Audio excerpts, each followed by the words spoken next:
銅鑼灣黃金廣場8樓。好啦，開始出發啦！我哋今日帶大家嚟到銅鑼灣黃金廣場食乜嘢？好快會知㗎啦！而家我哋預備搭扶手電梯上去我要食嘢嘅地方啦。咁好快一陣間大家知道，今晚我帶大家食啲乜嘢好嘅。好，今日帶大家去邊啊？就係嚟大自然素食啊！試下佢嘅素食有咩特別嘅地方好嘛 ？Ready， 我哋入去啦！好啦，我哋開始進入店鋪裏頭啦。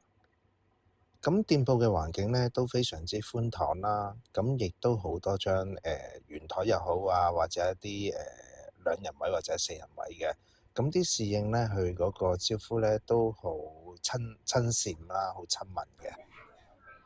好啦，去到啲實體嘅餐擺嘅，咁餐擺上邊呢就好多食物嘅圖片啊，各樣嘅，咁你自己喜好點啦。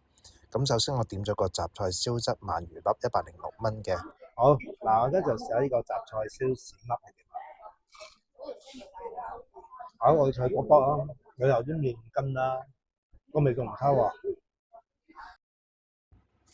麒麟西檸鴨脯106蚊㗎，咁我亦都開始試食下先。好，跟住試下呢個西檸汁整嘅素食先。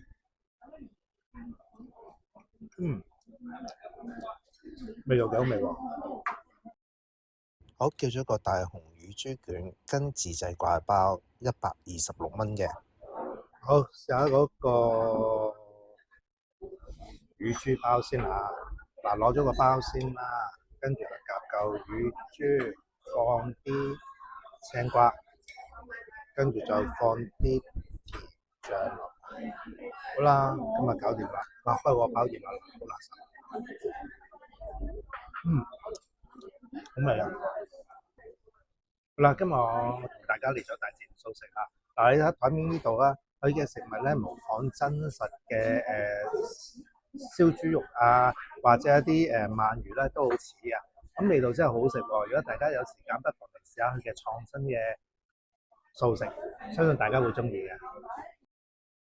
嗱，如果大家中意今次我介紹，可以俾個 like 我同訂閱我嘅頻道啊。如果大家有咩見看翻俾我聽嘅喎，嚟緊我會帶大家去唔同嘅地方試唔同嘅嘢。今次介紹差唔多啦，我哋下次再見啦，拜拜。